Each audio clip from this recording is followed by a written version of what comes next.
Let's do it. Okay, I think this is a different setup than usual, but I'm almost positive this should work for me to be able to throw some questions on screen. And I'm also not the hugest fan of folks that start live streams and then just wait for people to join. And it looks like there are already some people joining. I'm going to get the chat up here. For anybody who's new here, let's mute myself there so I can see the chat. For anybody that's new here, this is called Sharpen and Chill. And the genesis of this was basically that sharpening your knives is something that's not fun. It's just like a chore. And so to avoid that, loneliness and to potentially overcome some procrastination and to also kind of like eat my own dog food from the sense of like I tell you folks all the time to sharpen your knives, to form a relationship with the edge that you have on your stuff and just take care of your gear. I figured why not just jump on and do this myself. And because it's such a kind of like not mind-numbing process, but it's you're putting a piece of metal onto a rock. I figured this is also a great time to potentially answer some questions. There's a bunch of new people on the channel, just from the bear and some of the shorts that we've been putting out. And so if there's a couple people who don't know who I am, how I can help you, if there's anything that I can be of assistance on, please just shoot it in the comments and let me know. And then I will, kind of do my best to get the chat going here. What's up, Wenjuan and Hamza? What's up? Yes, I can indeed put questions from the chat on the screen, and it'll look something like that, which is super, super cool. So as we go through this, if you have questions and I want to take a pause and answer them, I certainly will. So maybe let's talk about the knives that I'm going to go through today. Misono UX10. Maybe this angle's best. Thumbs up on this video if you like the double angle. It's helpful to see. This is also, potentially a helpful point too. We have the Town Cutler Olnea utility. This is my second time I'm taking this Ninox Type 2 Giotto on the stones, so very excited to dig into that. My Ninox slicer needs a little bit of love. Same thing with my Petty. I'm kind of upset with the angle that I did on this last time, and so I think I'm going to change it up a little bit and go a little bit thinner on this. I don't know why I did kind of like a chunkier angle on it, but I did, and I don't like it. My Togiharu dimpled hollow ground slicer, that's kind of been in my bag ever since the What's in My Knife Bag 2022 video. Another Olnea line. This is one of my favorite knives to use at home. This is like the Nikiri from Town Cutler. And then the last point is I've been testing this, which is the knife that we give to premium edition of Total Station Domination students. And so this is a Murray Carter collaboration with Spyderco, and these are sponsored with Total Station Domination through JB Prince. And so we have a bunch of these. They are included with folks who enroll in TSD Premium, and I've been using this, and I want to see how it responds on a stone. So that's the last one. Let's see, it's been a while. What have I been up to? I've been doing a lot of content creation stuff, a lot of podcast recordings, some really, really exciting ones coming your folks' way. I think I want to take my wedding ring off. What's up, Connor? And if anybody has questions, please do leave them in the chat here. Fun hack is to use a spray bottle for your water. I'm going to do that because I think it's probably a little bit more audio friendly for the folks that are probably on YouTube versus having my sink and my drain just going all the time. So if you want to join, I would encourage you to soak your stones. I'm starting on a 300 grit diamond stone for 80% of what's here, and that will kind of just help reset my edge. And so yeah, soak your stones, pick out what knives you're going to sharpen, and then let's just do it. And if you have questions, again, just leave them in the chat. But again, this is selfish time for me because my knives need some love. And if you folks want to jump in and not be alone, yeah, thanks for joining. These diamond stones, I'll walk through a couple of things that I'm thinking about here as I go, but for folks who have watched the other Sharpen and Chill videos, you kind of know what's up here. But for the coarser stones, I'm going for not a lot of pressure and not a lot of passes. I'm basically just trying to, I don't have any chips in any of my knives, thank goodness, right now. if you have some chips in your blades and you want to spend a little bit of extra time to work those out, could be worth it. But, you know, I basically just looked at kick up a burr and get the new edge kind of started. You're not late at all. Just got done with a 150-person breakfast banquet. Oh my goodness. Are Kramer knives suitable for push cutters? I think it depends on what profile you're talking about. Are you talking about like the big, beefy, chunky one? Because if that's the case, yes. I think that I think that almost any knife can be used with almost any, you know, kind of like positioning for, you know, like a small use case. You might see sometimes like, if you ever see like photos of people who like do knife cuts where they have their finger, this is like a super zoomed in on my hand, but I can't decide what camera to use. So if you see people taking their knife and they'll almost do a cut where they have their index finger on the top, that's like not I've been trying to make a video about this. It's not a cut that any of us learn about, or any of us just kind of like say, oh yeah, because everybody says, you know, hold your knife like this, do the pinch grip. But sometimes, depending on what the knife cut is, or what prep task you're doing, I like doing this, and then like doing like super intricate cuts or stuff. You know what I mean? Like, and same with push cutting, right? Like sometimes when you're starting off on a task where you're on the root section, it makes sense to do a push cut, and then you might rotate into kind of like a rock chop. Make sense? And so it's like, I don't think it's not a binary, is what I'm trying to say. Yes, Desert Dawn life.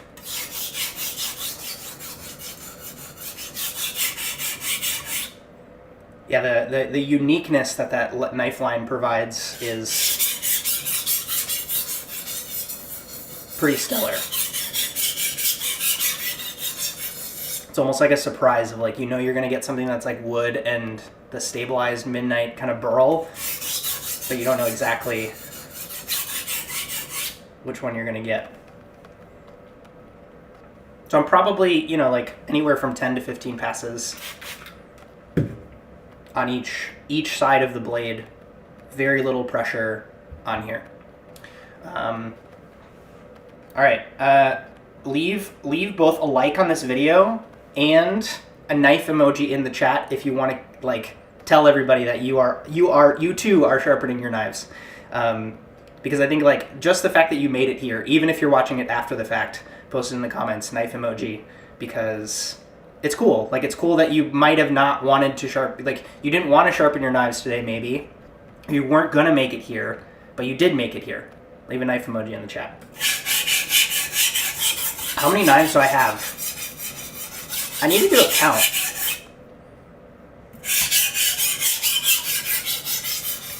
If I had to guess, trying to do the math here.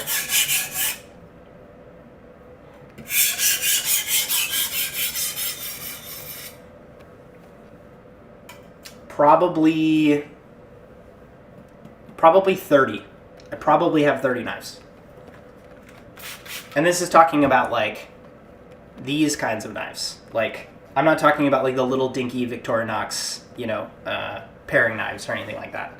I'm talking about like dedicated, I purchased for more than, I don't know, like $30 maybe, let's say. All right. Also notice, and this is, you know, maybe calling out a few of you, is that like when I go to sharpen on my stones, I'm using the whole stone.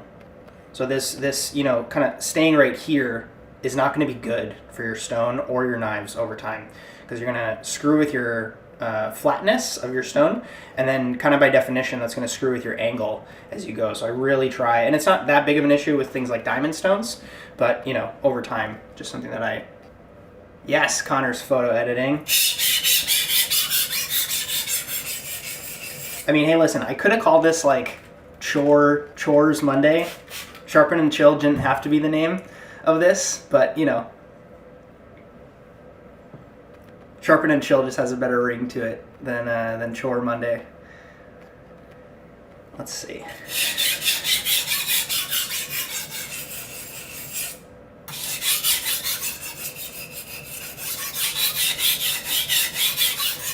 You'll also notice that again, this is like me giving a primer for someone who is potentially new to sharpening or, has some bad habits that you're trying to work out of. I use my right hand to determine the angle, and then my left hand is what determines the pressure. And so you'll always notice that like my left hand, the fingers are always staying on top of the stone. And so I'm never doing one of these where I'm kind of like, I'm putting pressure on one side of the angle of the knife and kind of like getting this tilted angle when I'm sharpening. And so that's just, again, it's a muscle memory thing. It's something you have to train, but now that I have it, it's kind of like it comes such second nature.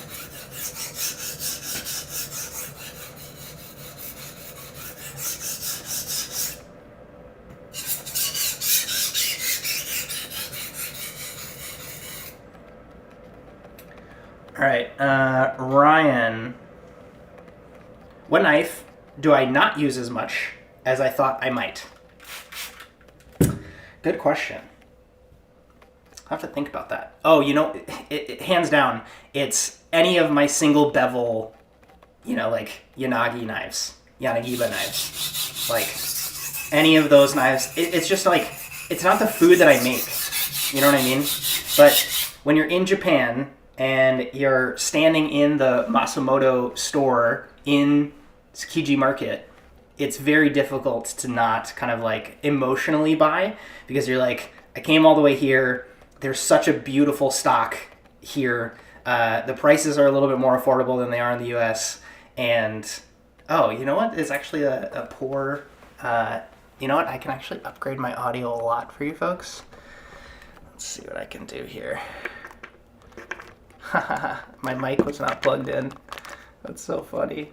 Here, let's see if I can. Okay, do you notice? Is the audio better? Give me like a thumbs up in the chat if the audio is better. I just noticed my mic wasn't plugged in at all. But yeah, hands down, my my single bevel knives. I just don't, like tuna or sashimi. It's just like not part of my food that I make. And so I have two. I got to pick the handle, I got to pick the color, I got to have them freshly sharpen it for me at the store. I think it was one of those things where I bought multiple knives, so they gave me like a deal on it because I got like a more Western style knife, and then I also got a single bevel one. But yeah, like they're souvenirs almost for me. They're like keepsakes. I also just like, I know how, yes, amazing, the audio is better. I don't know why I didn't plug my camera in, I'm sorry guys. I don't know. I also acknowledge how difficult it is to sharpen single bevel knives, because you have to have like this like almost kind of swoop in the shinogi that you have to achieve. And again, like I'm such a utilitarian, practical person. Like I learned this stuff because I was a line cook, you know what I mean? And like I just wanted the ability to kind of like stay on top of my knife sharpening projects.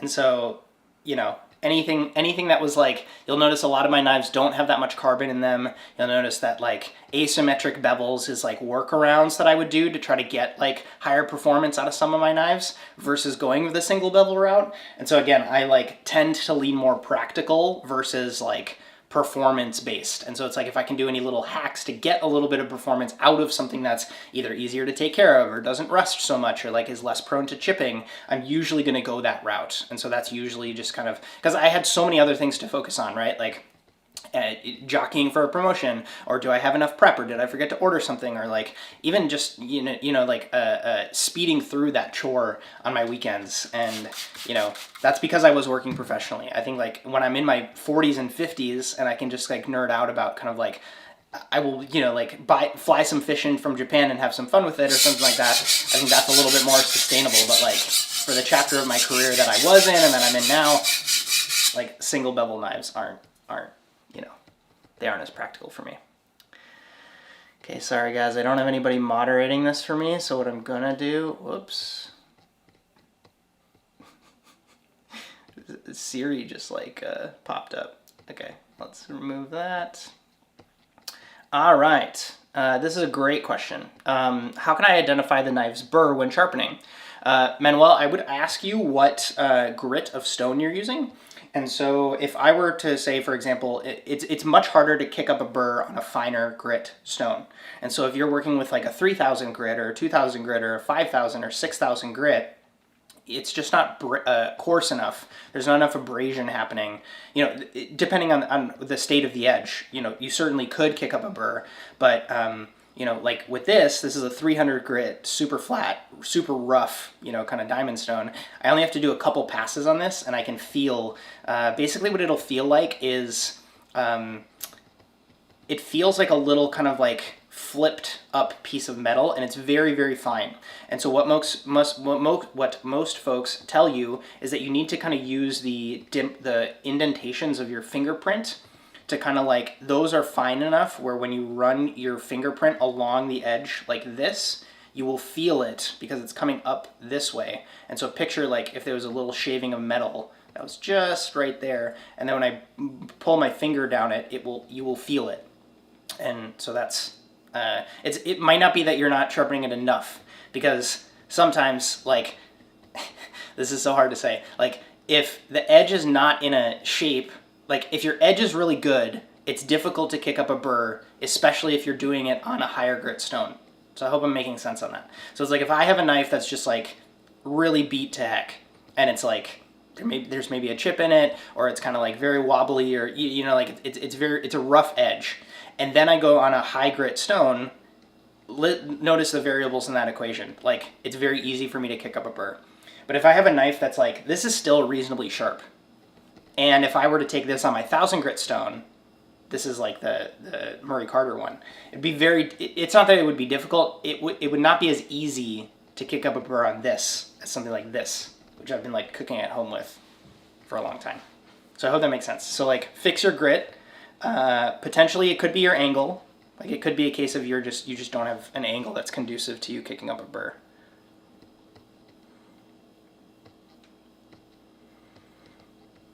Bob Penguin, have you ever wanted a knife real bad, but it had a bolster? Good question. I mean, I think there's always going to be like a romantic attachment for me to like the old school Sabatier knives.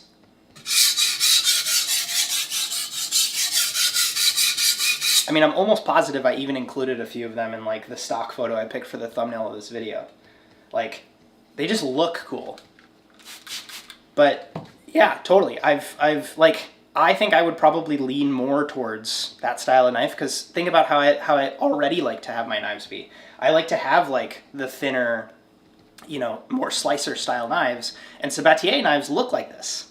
But the problem is they have this like really ugly, chunky, hard to work with bolster here that makes them kind of a pain.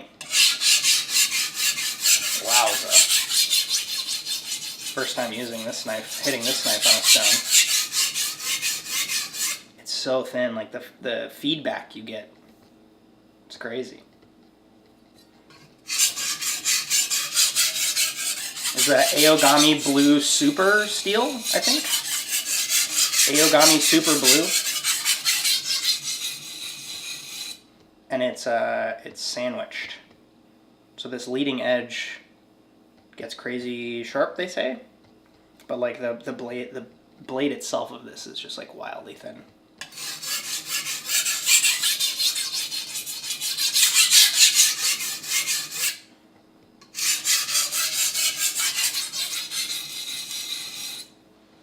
All right.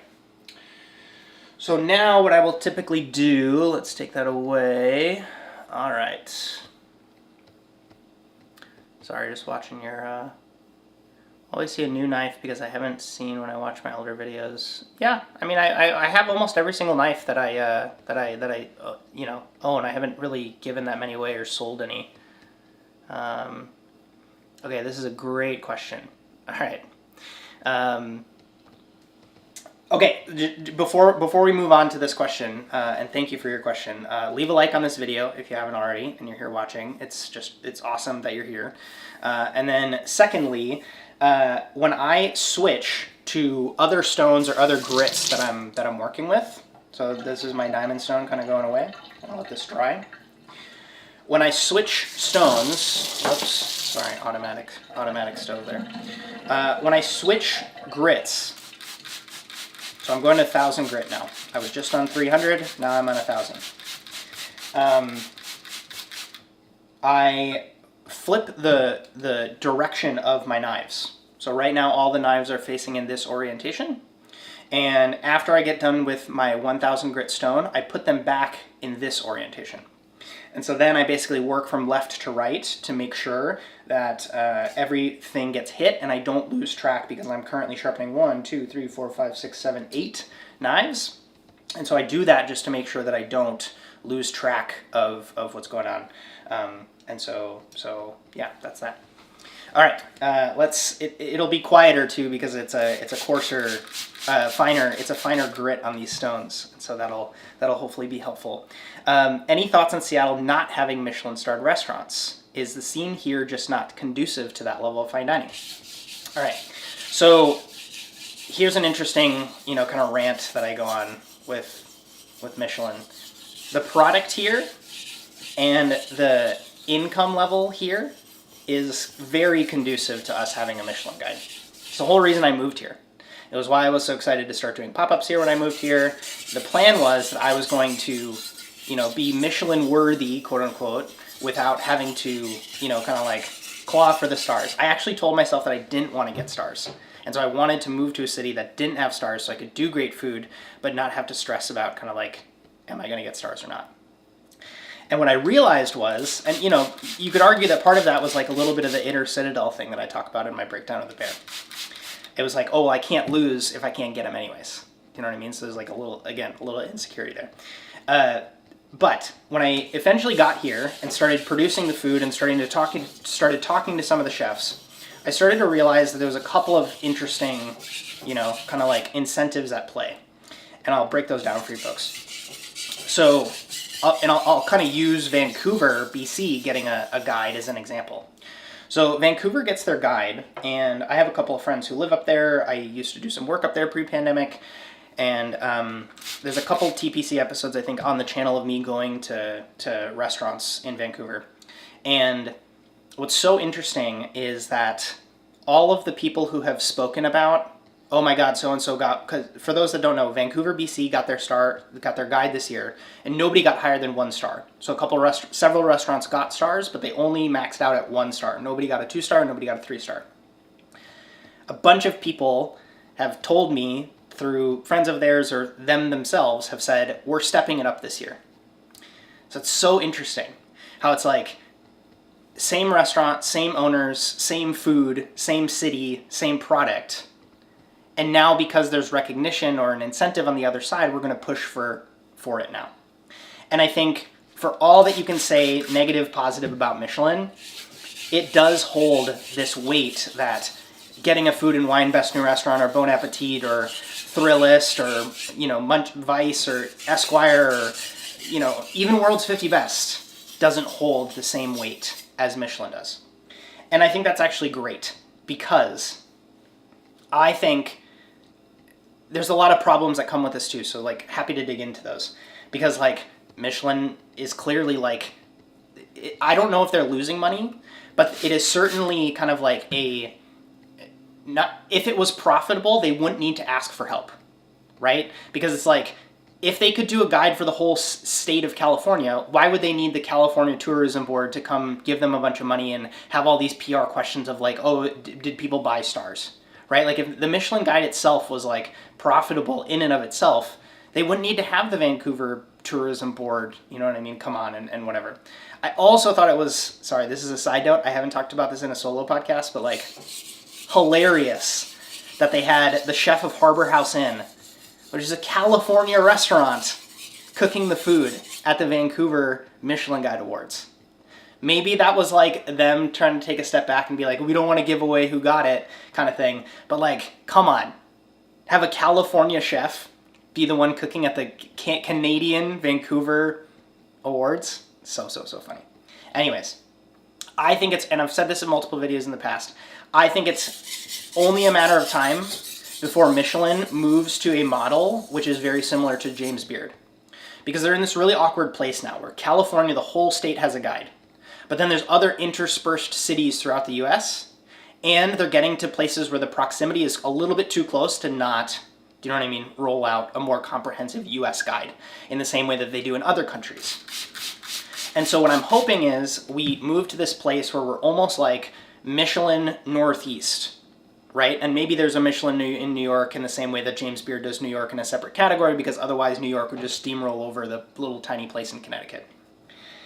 We could have a Michelin South, a Michelin, West Coast, or maybe a Michelin Pacific Northwest, or something to that effect. Michelin Midwest. And what that would do is that would allow for a lot of other great cities, great chefs, great teams who are doing really awesome execution pieces to get the recognition that I think kind of like pushes people. I mean, I've also shared this before too. It's like, again, you can push back on Michelin, but like, I used to give interviews to like journalists who would reach out to me when I came here to do pop-ups. And this was at the time when like Lisvaka in Norway didn't have a star yet. They have a star now, but they didn't have a star. And so these journalists would ask me when I was like, trying to do media stuff for my pop-ups that I was doing. I would say, oh, well, I'm coming off of experience at so-and-so place in so-and-so city with so-and-so chef who has this great pedigree, and we were doing this really cool food and building community in that town and trying to do creative ideas and whatever. And then the second that I would bring up like Noma or French Laundry or Grace, they'd be like, oh my God, stop. Let me write that down, right? And so it's like, maybe to us, like Michelin doesn't really matter that much, but when you talk about like the 80% or the 90% of the guests that you're trying to serve, or your clients, or like the audience that you're trying to build, like that's why me putting the Michelin stars in a thumbnail on YouTube like always performs better. You know what I mean? People want, like, the brand of Michelin is still strong. And so it's this thing where it's like, you can push back on it all you want. You can say it's unfair. You can say that, like, I totally empathize with that. And those of us that are in it, we know that, right? But at the same token, it's like, you can't say that Michelin doesn't matter, because it still does. And it might not matter to you. It might not matter to your friends. It might not matter to, like, the people that you work with, whatever. But, like, man, I see videos that do well on YouTube, which I gauge as kind of like a good barometer for like how the general populace, you know, kind of like the sentiment towards things. Sorry, I just had a brain fart there. But yeah, so my theory is, like, when a guide comes to a city, it incentivizes people to step up their game, whatever you want to call that. More robust wine program, increased quality of service. Listen to my episode with Arnold Björn, the podcast that just came out last week. Better product, you know what I mean? And it's not even maybe better, it's just like more exclusive. There's this thing that people will talk about when they talk about inspectors evaluating restaurants, which is like rare and exotic ingredients. So it's like, maybe you're going to find the more esoteric products to use on your menu. Number of courses, you know, like giving some variety to the menu. Maybe you were 4-course tasting menu, now all of a sudden you want to go for Michelin guide, so you move to a 6-course or a 7-course or a 9-course menu. It's a bunch of changes that can happen that might lead a restaurant to getting stars. But yeah, if Vancouver is any indication, I think, and DC did the exact same thing. We can play this out city by city by city that got new stars, right?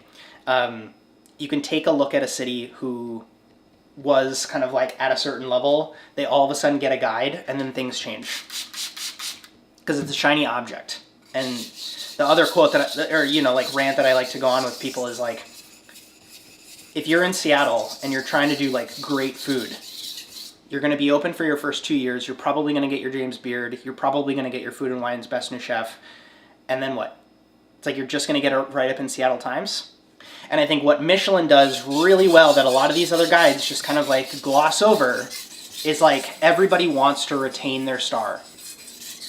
And especially with World's 50 Best moving to this model where it's like, oh, well, once you get number 1, you're off the list. It's like there's this great quote which is like, incentives rule everything around me. And so anytime that you're kind of like looking at these organizations or structures or like rewards, things that motivate people, you can always ask yourself kind of like, what incentives are at play here? Great question. Is a 12,000 grit stone worth using? Yes. Sparingly. You know what I mean? A couple of passes. I don't know, like it's like you get these like marginal return, right? So it's like you get a lot of the return from going up to like 5,000, 6,000, 8,000, and it's like going from 8,000 to 12,000, you're getting like this little marginal return on your sharpening stuff. Let's see. What grit would you recommend for someone to buy and sharpen at home? This is the stone for you. So this is a 1,000, 6,000 stone. It looks like that. Corin has a bunch of them. We're working on a code for me that you guys can use at Corin so that, you know, we can eventually just, you know, there's no links, there's no anything. You can actually just enter, it's probably going to be my name, just enter Justin at checkout or something like that. And then what that will do is it'll be able to like let Corin know that I sent you there. It doesn't, you know, always result in kind of like an income kickback from me, but it's one of those things where like Corin's been around for 40 years. They're going to continue to be around for years. I've been doing content for like 6 or 7 years. I'm going to be doing it for like 20, 30 more years. And so it's one of these things where like we're trying to play an infinite game together. So yeah, I recommend like a 1,000, 6,000 grit stone. You know, if you have any sort of like smaller stone like this, or even getting like a coarse like stone fixer so that even if you need to kick up, you know, a more harsh edge on your knives, you certainly can do that. And then, you know, rip to this little guy. This was like a 3,000 grit that I had, and it just cracked in half. And so I sometimes push this together because it was a clean break, or just use this little baby guy for an in-between. But yeah, 1,000, 6,000, any of those combination stones, because it's just one less thing to keep track of. It's a little bit more contained is helpful.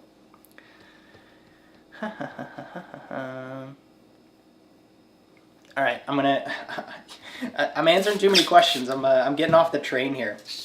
Let me steamroll through a couple more knives here, and then we'll get to some more questions. Also, if you're just joining, leave a knife emoji if you're sharpening, and you can also let us know kind of like how many knives you're sharpening today. I am sharpening 8 knives. I think is what I decided. Yep, 8. Currently on a 1,000 grit stone. All right.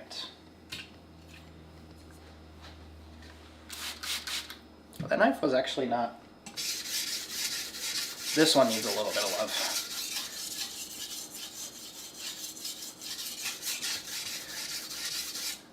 Sovereign YX, I'm going to come back to you, but Bruce Adam, I'm going to answer your question because I'm literally on a Nikiri right now. I still think I prefer bunkas. Nikiris are fine. I think that, like, I use this for... You know, like I meal prep once a week for my wife and I, and like I'll bust this out for like a bunch of meal prep stuff because 9 times out of 10 I'm going through like cabbage, carrots, onions, spring onions, garlic, like, and this knife works just fine for all of those tasks. And you know, I'm not doing a ton of butchery, like, because it's just the two of us. I'll, you know, buy, you know, large cuts and braise them, or, you know what I mean? Like I'm not doing that much kind of like fish butchery or anything like that.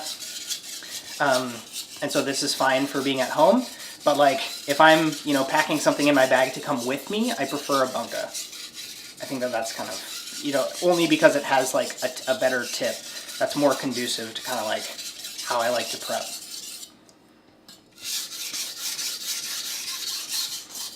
Some people freaking swear by their Nikiris though, and I feel like it's the same people who like love cleavers. Like if you like cleavers, Nikiris are awesome for you. All right. The question is, what is my absolute favorite petty / Tsujihiki / Gyoto versus or chef knife of all time? Very curious. Okay, well that's also timely. It's probably this one. This is the green-handled Ninox Tsujihiki that I have. My dad got this for me as a graduation present when I graduated culinary school. And he got it from Corin. It's one of those things that, like, I had always been looking at this. Wanted to be just like slightly, I knew I wanted to go into Thomas Keller restaurants. Everybody had the white handled ones, and I wanted to just be like a little bit different, but still be like chefy. So I told myself that this was like herbs, you know, like I was like fresh and vegetable, whatever. In hindsight, I probably would have picked a red one. Because, you know, that was a little bit more conducive to my personality, but like it's kind of a testament to like me wanting to fit in, and so that's why I picked the green one, because I was like, so timid and just like wanted to fit in with everybody. And so I was like, oh, well, if I don't want to be like everybody else, so I don't want to get the white one. But it was like, I didn't want to be like so personality focused where I would like stand out in that kitchen, in whether it was Per Se or French Laundry. And so I didn't get the red one.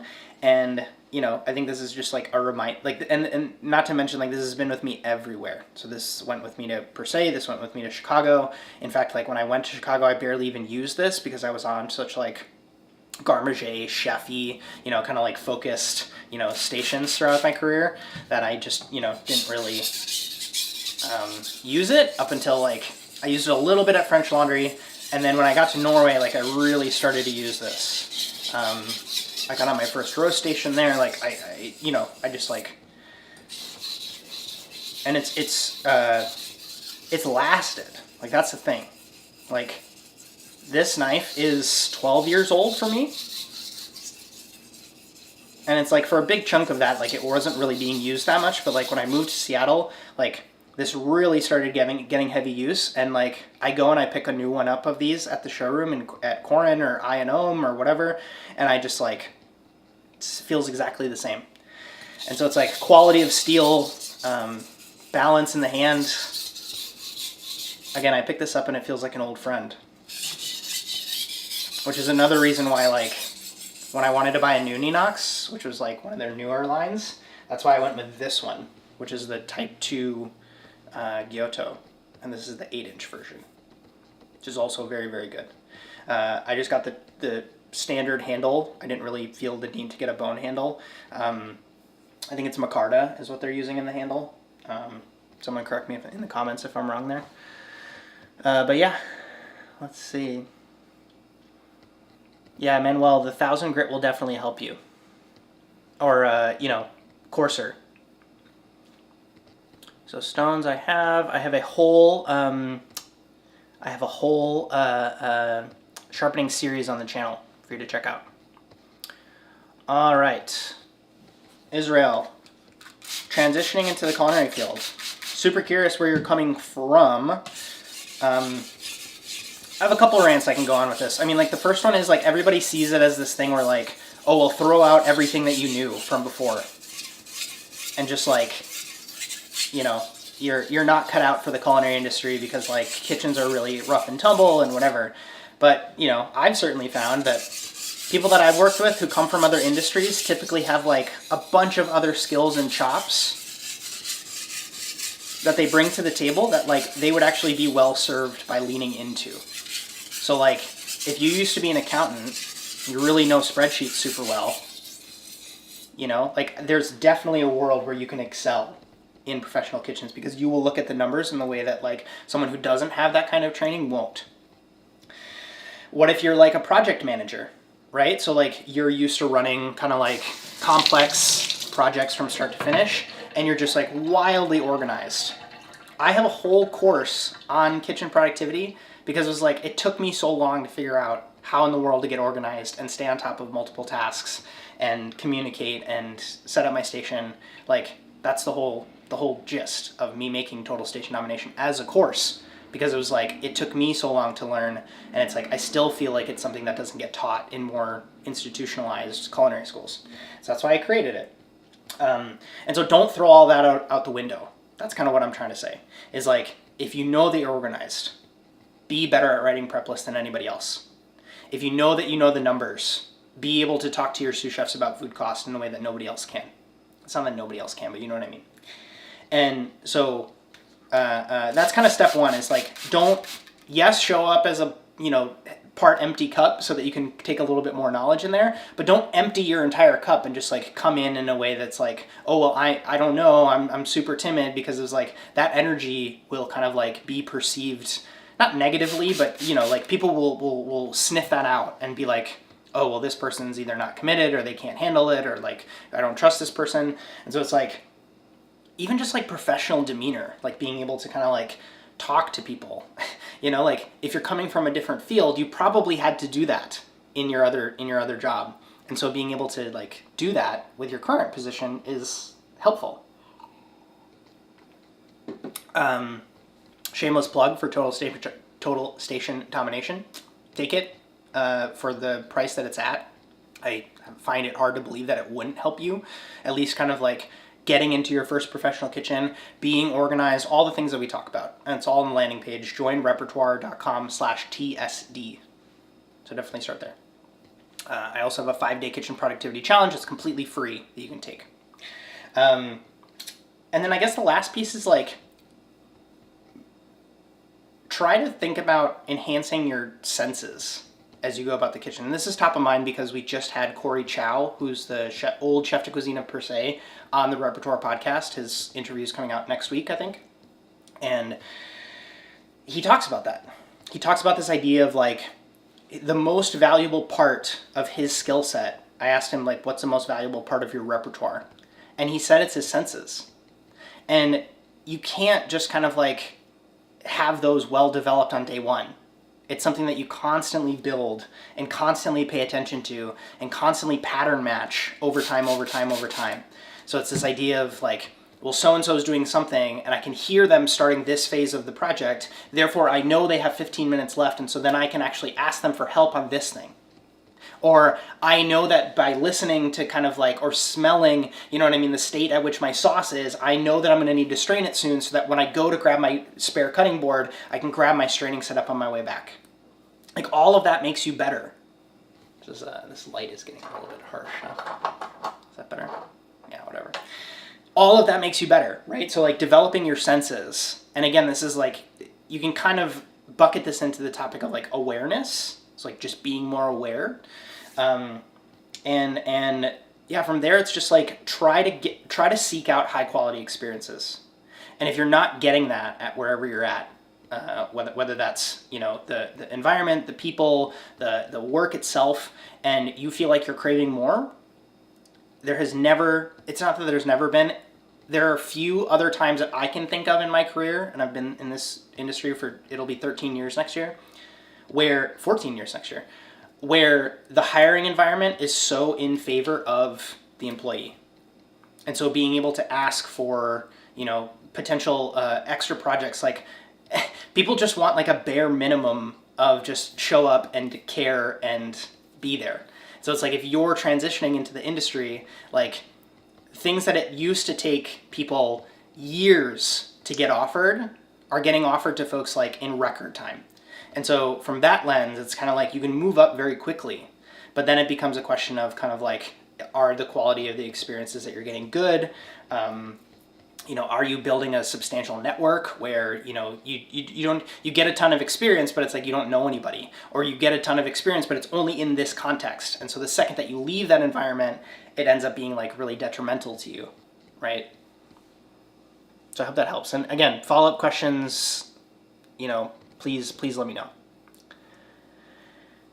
Yes, I am. We're actually kind of like, we have a phone call on Wednesday, me and the Mies team. So very excited to chat with them about, you know, potentially doing something fun for you folks, getting you folks a discount. Like there's stuff that I'm going to have a conversation with them about. But you know, so far so good. You know, like no complaints on the Mies shoes. How are the Murray Carter knives? If you go to the Total Station nomination page and check out I think it's the premium editions page, which is the version of the course where the students get this knife for free. There's a little mini review that we made of this knife, and I'm pretty sure I posted it. It's shot. I don't remember if I posted it on the page or not. And so I just kind of do a little bit of breakdown of the steel that's used, the G10 handle, the wah shape that's going on, and yeah, I don't have a formal review of this yet, but yes, it's up there. It's like a 2-minute vertical review that we did, which is also just like a beta test of, you know, potentially doing some shorter reviews in the future. Because man, YouTube is a finicky one.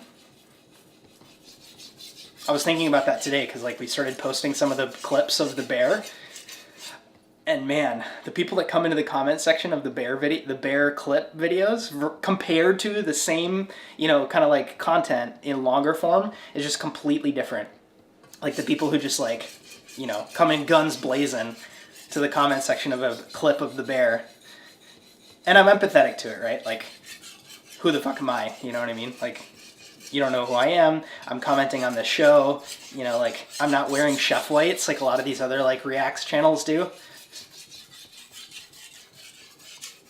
I'm also not a filmmaker, so I'm trying to talk on, like, I talk about the industry side of it, you know?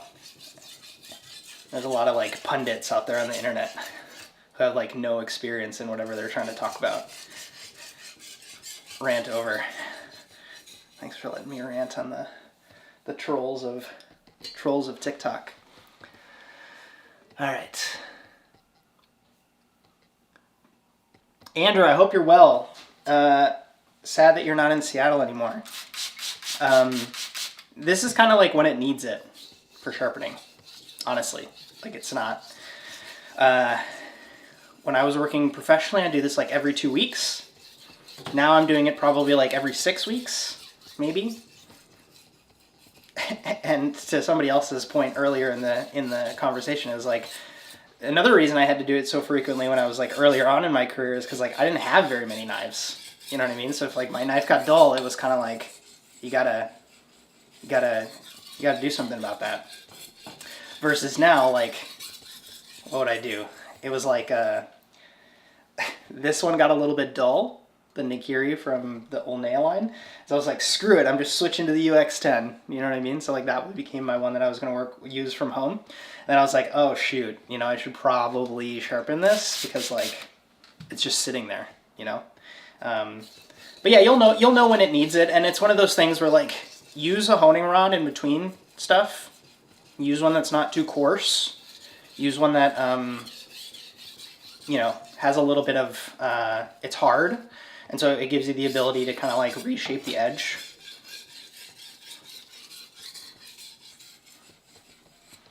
All right. All off kilter here. But yeah, you'll know it needs it.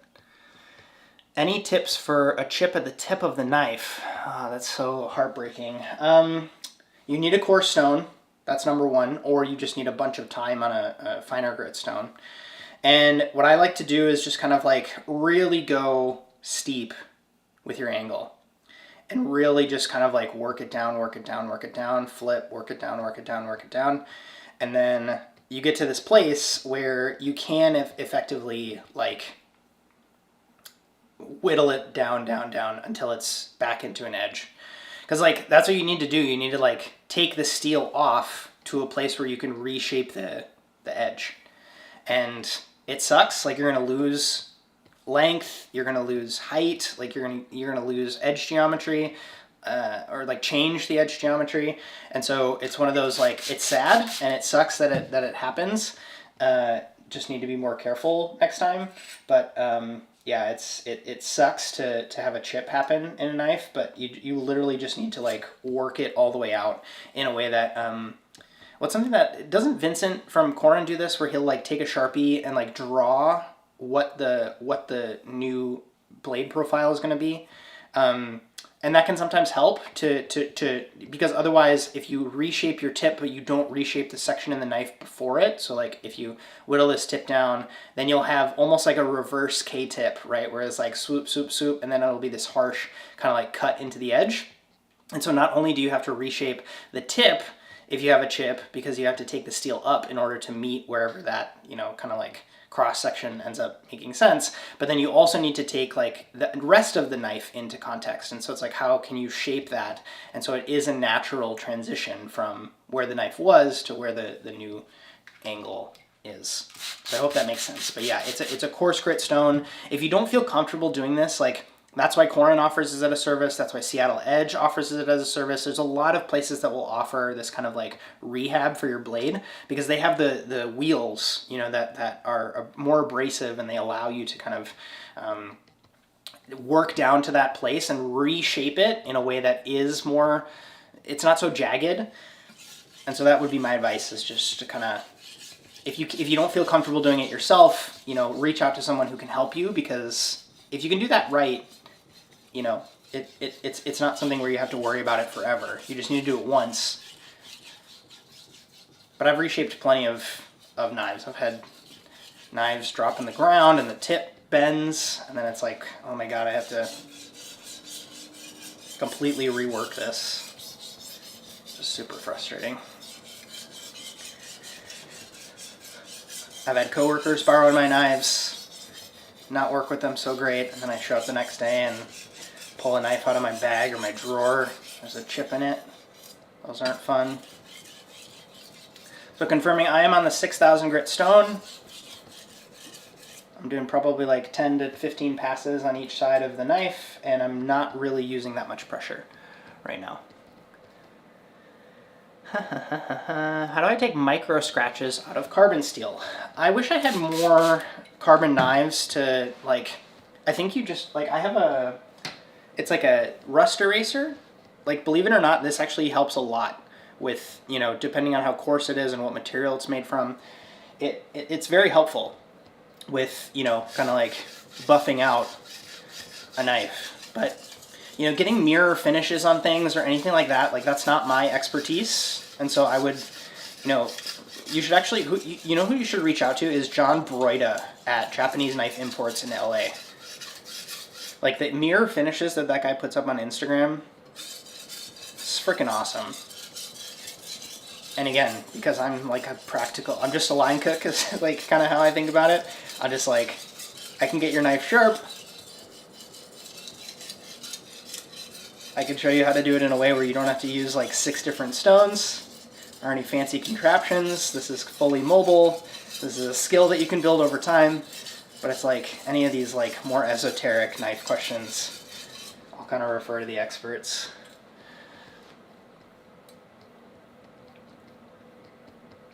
Dude, it means a ton to have you watching. Take it you already left a like on this video. That's more than enough. Thank you. Lots of talking on the Michelin conversation. Yeah, I'm secretly hoping that doing some sort of regional set of guides will provide that much needed recognition. Because, like, how much does it suck that, like, great cities that could have better lifestyles for chefs, because you could, like, Minneapolis, great example, like, lower cost of living, great food community, no Michelin guide. And so it's like, you have these chefs who just, like, they hate living in Chicago. They don't like the, you know, the large, sprawling urban environment. They don't like having to commute in the way that they commute.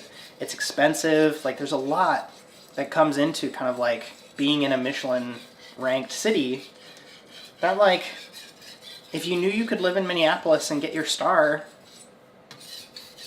how awesome would that be? I don't know. But yeah, putting a city on the map, 100%. So many examples of, like, cities, you know, seeing increases in tourism, seeing increases in kind of like events happening there, seeing increases in like a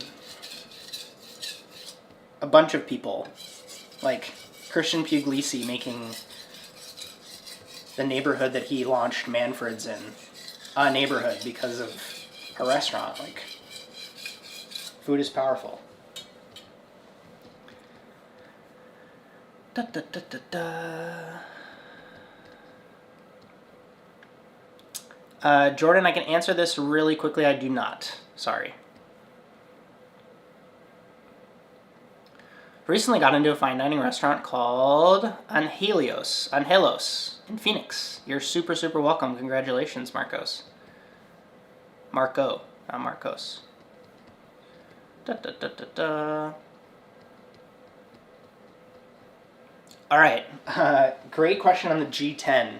So, like, the way that this was described to me by Corey Milligan, who's the owner of New West Knife Works, is like, G10, you could put this on a plancha, like one of those like hot griddle surfaces, and nothing would happen to it. I haven't tried that, but this is like fiberglass.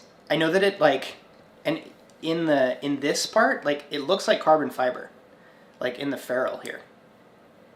Like, this is normally water buffalo horn, right? But, like, it looks like carbon fiber because it's G10. And a lot of people have also told me like this will last, the handle will last longer than the knife, because as you sharpen this, this starts to whittle down, whittle down, whittle down, whittle down. And on a traditional wah style wood handle, the wood will expand and contract and expand and contract, and it'll crack and it'll chip, and like it just wears down over time. This handle, for all intents and purposes, will last longer than the knife will. I think that's kind of cool. Same with the temperature stuff, where it's like it doesn't respond to temperature in the same way that wood does. And so, you know, I kind of empathize with your point of like, oh, well, it feels like plastic. It has like the sheen of plastic, but like this is fiberglass. Like it's pretty hard. Like it's super hard and doesn't go through all the trials and tribulations that lead to less durability on other materials that people will use for handles. So yeah. Oh my God, 35% tax, rip. King whetstones, I haven't really used King whetstones. I have a bunch of coworkers who did. Oh, I'm literally getting another edge on this because you made me pick it up again. Gotta make it even. That's my OCD. Okay. Like I said, I have friends who have used King whetstones. I think that they're like one of the best sellers for a reason. I think that their price point is really good. I can't speak to like the quality of the stones. The ones that I'm using now is from a brand called Mizuyama. Mizuyama is the name. And these have served me incredibly well. Again, this stone is just as old as some of the other knives that I have. So it'll be 13 years old next year, 12 years old next year. And like, you know, still thick, still flat. Do you know what I mean? Like there's no sort of bowing or cracking or anything that I've ever experienced with this. And so it's one of those things where like, if you need it in a pinch, someone steals your whetstones, if you want to keep an extra one at work, I think it's fine. But like, if you're noticing cracking stuff, if the size is kind of small and it takes you longer to sharpen, like compare a $35 stone to this, which I think is like a $70, $90 stone. It's kind of like just do the math over 10 years and it's like, what, like $3? You know what I mean? Like year over year is what you're kind of like saving. And so it's kind of like, I'm one of those like just buy it once and buy the best and buy it once kind of people. Versus, you know, trying to save a few bucks in the moment, because it's like, if I were to have to buy a cheap stone more than once, I'm kind of like, net, I'm like losing. So yeah, hopefully that Mizuyama helps. Wildflower Farms. I gotta check that out. Would love to. I'll hopefully be in New York in January, but like it sounds like if it's that type of place, I should probably come in like the summer or the fall. Which food items prefer a toothy edge versus a high polished surface one? Might be a poor question. I mean, so like you can have like a really grippy kind of like experience cutting through a tomato with like a toothy edge. Like that's why everybody talks about like serrated knives being like, they'll market them as tomato knives. Because if you have a high polished edge, it's one of those things where depending on the food that you're cutting through and the technique that you're cutting with and the board that you're using to cut, it's like a high polished edge might not quote unquote last very long. And so then that's one of those like unsatisfying cutting experiences when you go to cut into a tomato and it just kind of like slips off the skin because you did have a high polished edge 15 minutes ago, but then you worked on something or you hit a bone the wrong way and now you can't cut through a tomato. And so, and also think about like tomatoes as a piece of produce. It's like once you get through the flesh or the skin, the flesh is like, it's not even cutting. Like it is, I know it is, but it's like, no one's judging tomato sharpness by how it goes through the flesh of the tomato, right? Like you're always judging it by how it goes through the skin of the tomato. And so it's one of those where a toothy edge is really valuable because it can get you through the skin and then it's like, oh my God, look how sharp this knife is. And so, yeah, there's like certain foods, onions are a great example, where it's like, if you have kind of a toothy edge, it's going to be a different cutting experience because you're going to get a lot more of a release of whatever it is that makes us cry, right? Because you're doing a lot of cell damage to the food. Like I hope that answered that question. Like I would almost always go for a higher polished edge. There were certain knives that I would do.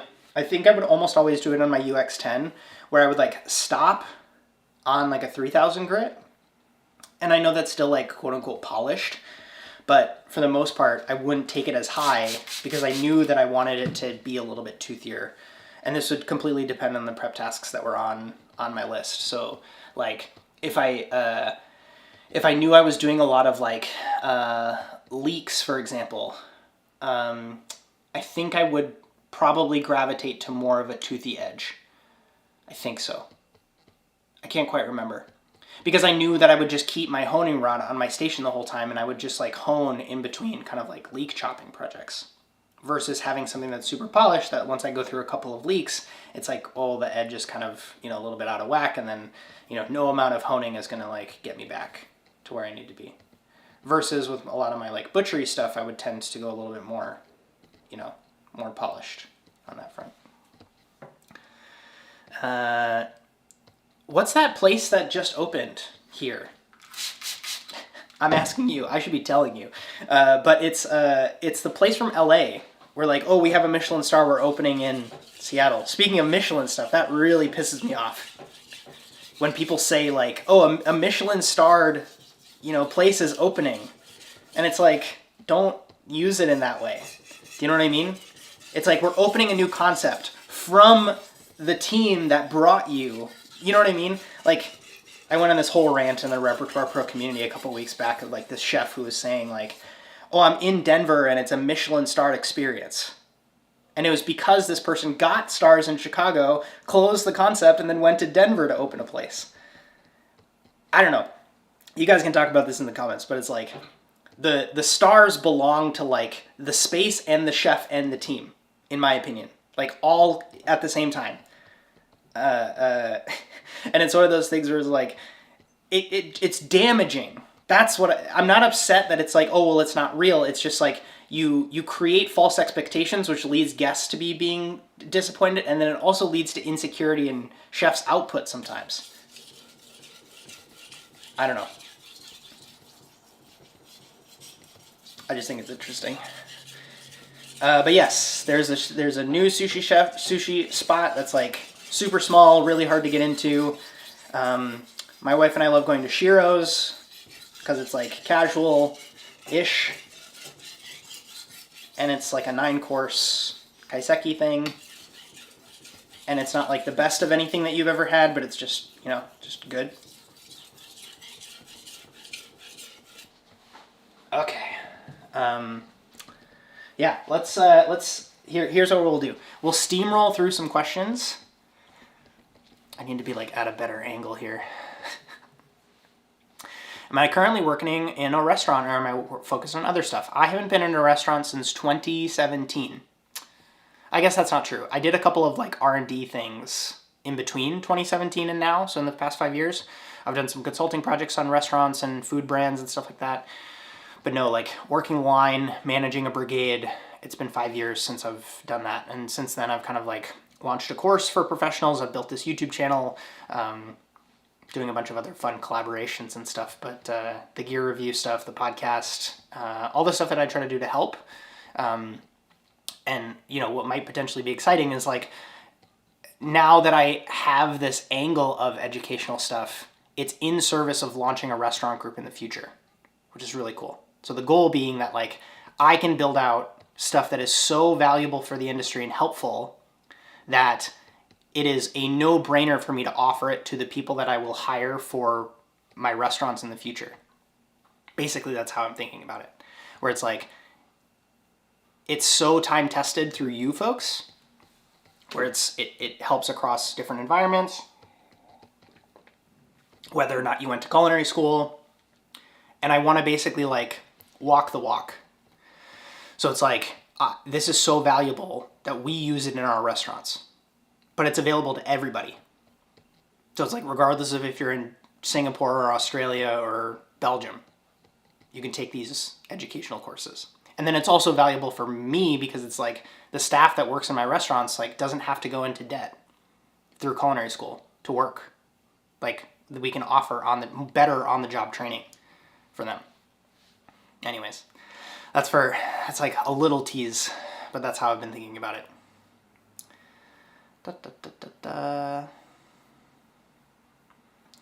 This is really hard. Sorry, Sebastian. I hope you're doing well, by the way. Shout out to Sebastian, old baker, friend, colleague, coworker. You kind of just gotta like work it all the way out, unfortunately. And again, this might be depending on the severity of how bad the break is and the bend and all that. Like you might need a little bit more assistance from somebody else.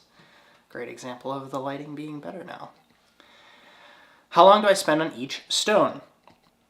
The way that I like to think about it is like a bell curve.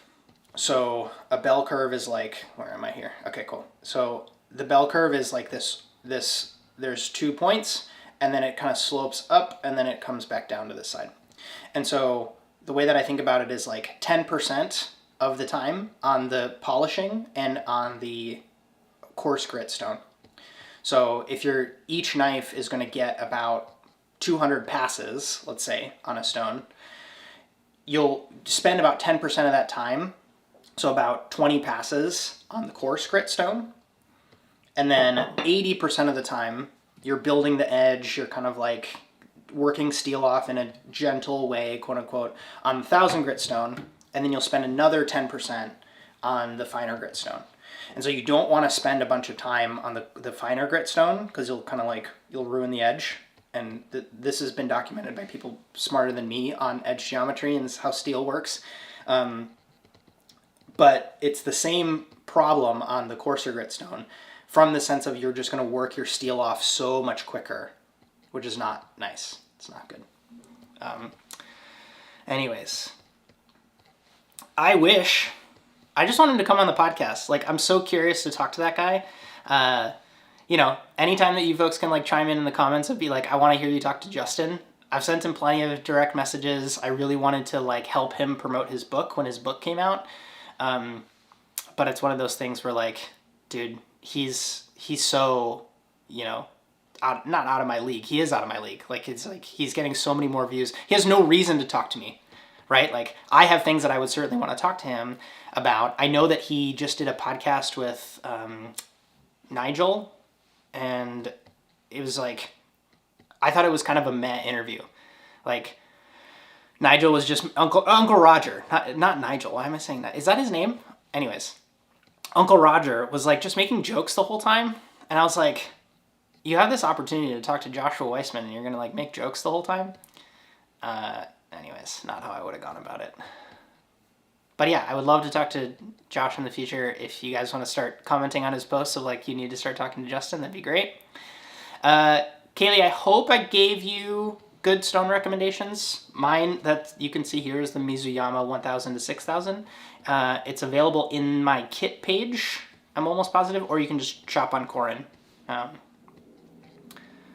Take a break and have some cougar cheese. My wife bagged that up, and check my Instagram story if you don't know what Phil's talking about. Let's see. What's up, Mateo? Okay, awesome. I think I have successfully worked my way through the queue of questions. Now, basically what I will do is go ahead and let's just grab a paper towel, I guess. And I'll usually kind of like clean off the individual knives. Yeah, Matt and I need to do a collaboration. He's also a really busy guy. Like, he's got a ton of stuff going on. And he's constantly traveling, too. But yeah, Matt and I need to do some cooking stuff. What I want to do is I basically want to schedule a shoot day where I'm shooting a bunch of stuff and just talk to Matt. So basically now what I'm going to do as I kind of go through any other questions, let's call it like 10 more minutes. 10 or 15 more minutes. So if you have questions, if there's things I can help you with, if there's things you want to chat through, please leave them in the comments and I will just pop them up on screen and answer them. There's like 10 or 15 minutes left of what we'll do this live stream for as I talk about just kind of like finishing moves on some of the knives now that they have a new edge on them, and that I feel pretty happy with them. But yeah, I need to do a collaboration with Matt. You're so right, Marco. Let's see. First dish that I created that I was proud of. I don't think I've ever really like thought about this. So there's like a couple. So there's one that's like, I did this really cool, like, so in order to get the context of this, you need to kind of understand the context. So there was a restaurant that I was working on the west coast of Norway, and the paradox or this challenge that I was dealing with was the chef that I was working for was coming off of a bunch of stints at some really great restaurants here in the U.S. And so he was at Blue Hill at Stone Barns, he was at Per Se, he was at Alinea, and he's half Norwegian, half American. And so he moved back to Norway to basically open his own concepts and to kind of bring high quality execution to Bergen, which was, a little West Coast fisherman town. And I was his sous chef, and he basically, we would have weekly menu meetings because we had a 4-course tasting menu and a 7-course tasting menu. And most of we weren't a change the menu every day type of restaurant. We were kind of like a, change the menu as the seasons change. As ingredients come in and out of availability, we would change the menu. So it's like after the tomatoes were done, the tomato and mussel and black garlic dish would come off and we would change it to something else. And what I kind of got to see when I was working there was like him going from being a Frankenstein menu person of like, there's this kind of looks like Alinea, but it's kind of like with Per Se components and techniques, and it's like this hodgepodge of dishes. Like his menus were not, anything to write home about. To really seeing him kind of like form relationships with purveyors and really start to dial in what his culinary identity is. And it took years, and now he has a Michelin star. Anyways, the dish that really kind of comes to mind was the first dish that I really kind of like R&D'd in this style that we were trying to go for. And the reason that it stands out in my mind, so the dish was like, it was a buckwheat kind of like crepe or pancake kind of thing that I put like red cabbage, like a very traditional Norwegian recipe for red cabbage inside of this, and I kind of like sandwiched it. So it was like this half circle of like this buckwheat crepe with a cabbage kind of like farce on the inside. And then I also did like this grilled langoustine. So it was like this crepe, the cabbage, the langoustine, and then I made this butter sauce with elderflower in it. And so it was this kind of like mid-course to the tasting menu where I wasn't trying to be my version of creative. I was trying to work within these creative constraints of the chef that I was working for and do something that he could look at that dish and taste it and see it and like how I plated it and all that stuff and be like, yeah, I want that on my menu. And that was really, really cool for me because it was the first time that I ever had this moment of like, oh, I know what people are going for and what makes a dish good on a tasting menu. Does that make sense? So it's not like this one-off, oh, how delicious can I make it? It was, how can I make something that follows somebody else's creative vision? Because it wasn't necessarily about me. This was before anybody knew who Justin was. And that was really, really motivating for me because it was like, there's a lot of people who I think put dishes on menus and it feels kind of out of place. And I didn't see it as a bad thing at all. Like, I didn't really want recognition. Like, I didn't need my name on the menu. I was just like, I was basically given the instructions of like, we're trying to get a Michelin star next year. How in the world are we going to make that happen? And to me, that was like an incredible North Star to push for because it was like, you need, you as the chef, Christopher, who was my chef, was like, you need to figure out what your food is. Because when the Michelin Guide comes here, we need to have a compelling story to tell them. And so to be able to have some input on that was like really, really motivating for me. And I really, really like that. And the other one that I would say, like, I was really proud of, and I love this dish to this day, is like, my dad's from northern India, and there is a great street food culture in New Delhi.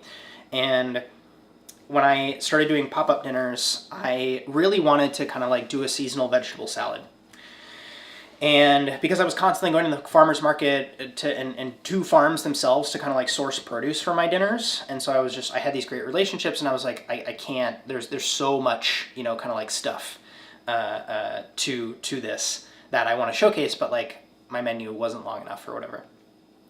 And so I would do this seasonal vegetable salad in the style of like a satio tempestas or a gargouillu from Michel Bras, but I would plate it like this Indian street food dish, which is called a Raj Kachori.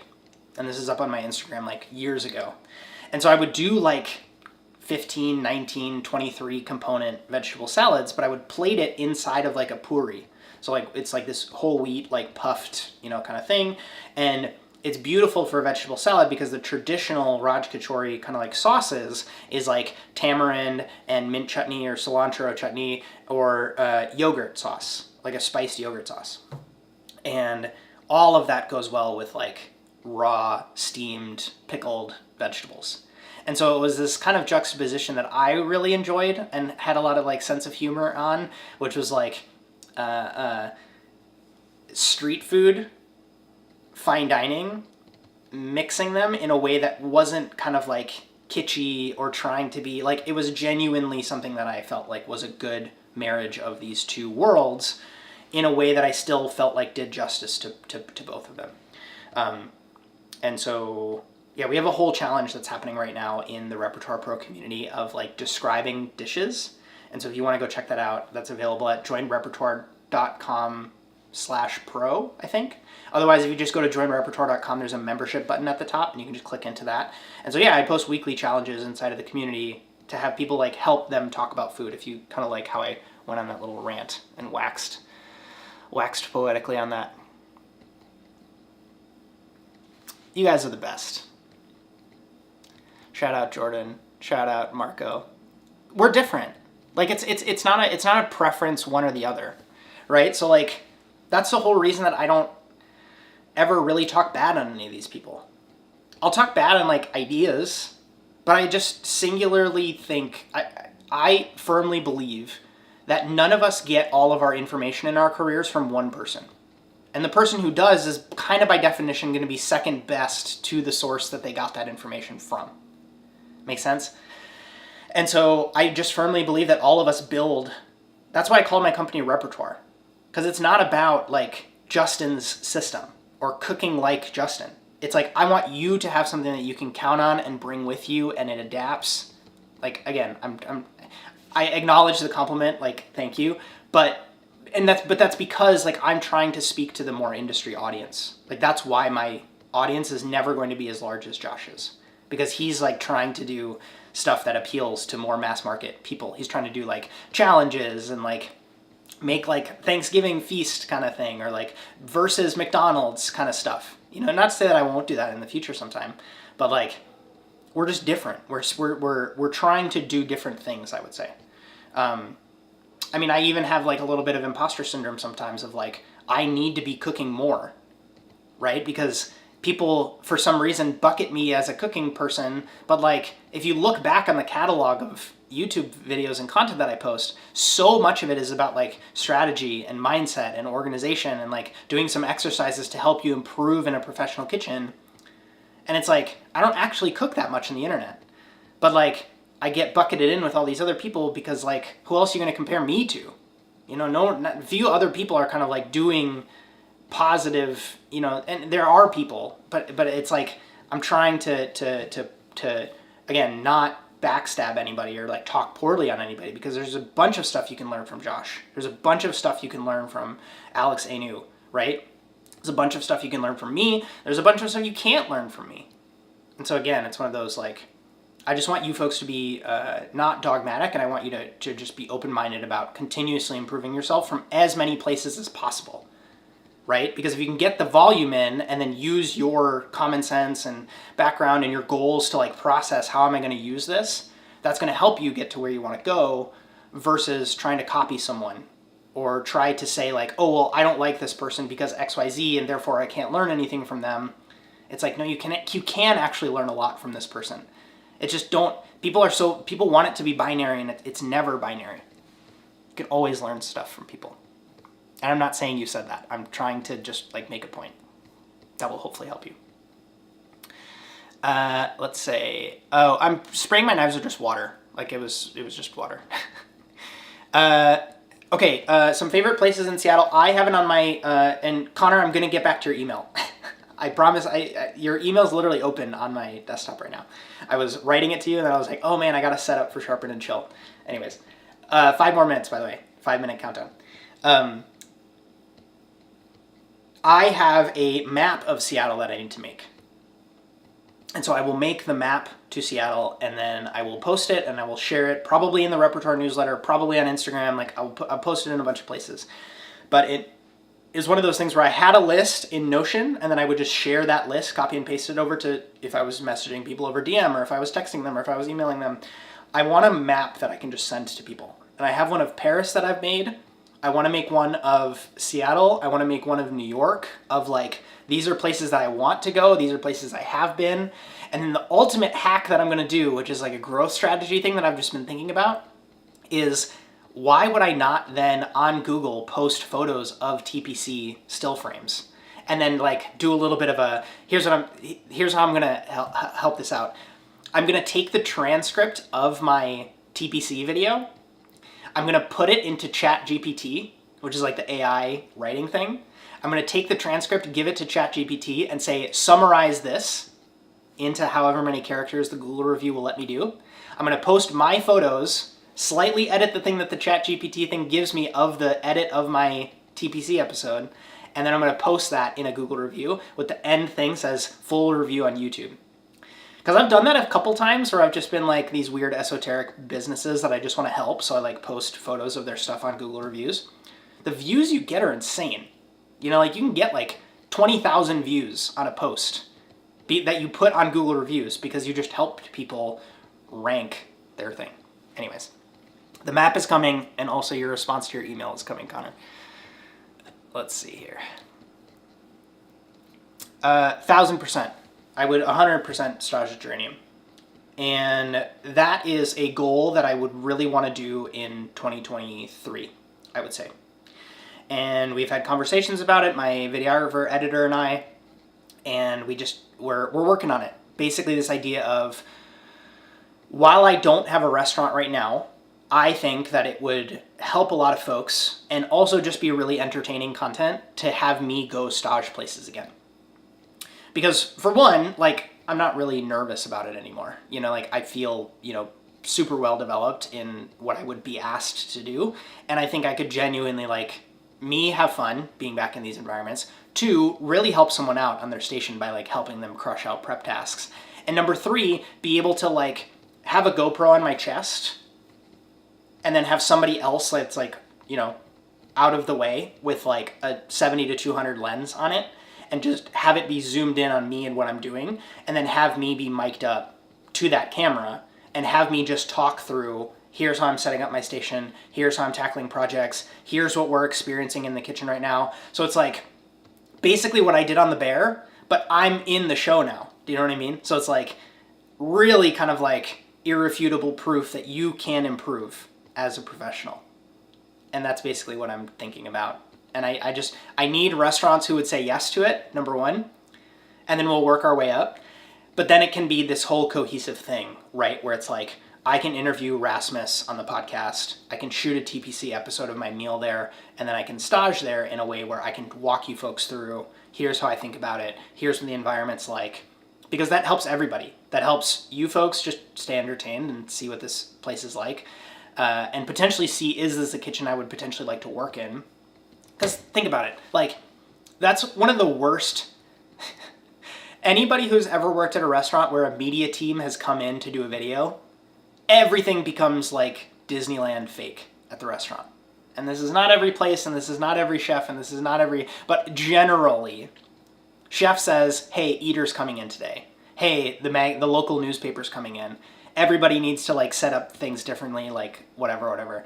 I would very much so, like, I would not shoot content in a place like Geranium unless it could be 100% real. Don't change anything for me. Don't make any adjustments. Don't give me fake prep tasks. Don't pair me up with someone that isn't really working a station. Real. I want it to be real. And then I want one camera person who can help me shoot, capture additional footage. And then I want to be GoPro on my person. I don't want it to be this thing where like I have the chef de cuisine standing next to me and they have a bowl and they're like, let's do this thing and then we're gonna taste it together. It's like, everybody knows that's not real. And it's like, yes, you're seeing the real menu items. Yes, you're seeing the real people that work there. They're not hiring paid actors. But I just think that there's so much more of an opportunity to do it in a real way that could, again, potentially help everybody. It could help you folks, the viewers. It could help me become, more versed to like, how do my teachings actually, translate across different environments, because then I can get feedback of like, oh, it doesn't quite work at Geranium because of this. And then I can take that back to the drawing board and be like, let's rework this and add this additional module to the course, or like talk about it in a different way to make it more adaptable, whatever. And then it helps the restaurant, right? Because like, not only do they get eyeballs, they probably get potential, like increased applications if they end up showing that they're a great place to work. And number 3, it's kind of like, I'm just going to help them with prep for the day, or the 2 days, or the week, or however long, whatever. Hey, thanks. It means a ton, again. Share me, share it up. You folks gotta share it up. Share the channel. I know you guys are, but it, means a lot. Okay, yeah, nice work. Yeah, if your knives are done too, my knives are done. I'm basically just gonna rinse my stones, let them dry out overnight, and then I don't keep them in any sort of boxed container because I get some mold sometimes. I've had that happen in the past. And so I kind of just have them on like a tray. So it's just like a lunch tray, like a cafeteria tray. And I just keep my knives on that. And now I certainly feel like my knives are back up to where they should be, which is always good. So if you got some sharpening time in today, I'm really, really happy that you did and that you made it here and that you actually took action. If you want to pause this or rewind it again and watch it in a way where you can potentially, just listen to me put some blades up against a stone, that'll be awesome too. And yeah, just basically look forward to some really, really exciting videos coming out this week. We're doing a whole plating series that's launching this week, and I couldn't be more excited about it because I think it's really going to help a lot of you folks in a way that the reps series for knife skills also really, really helped. So unless there are any other questions, so let me triple check the live stream here, make sure that everything else is good. My thing doesn't want to scroll. Yeah, I think that's it. If you want to check out the course online, you can check out Total Station Nomination on joinrepertoire.com/TSD. If you want to show up to the newsletter that goes out every week, that's joinrepertoire.com/newsletter. Definitely listen to my latest episode of the Repertoire podcast with Arnold Björn. Yeah, I think that's it. It just means a ton to have you folks watching. Leave a like on this video. If you haven't already, subscribe to the channel for more, and I'll talk to you folks in the next one. Thanks for being with me. Have a good one.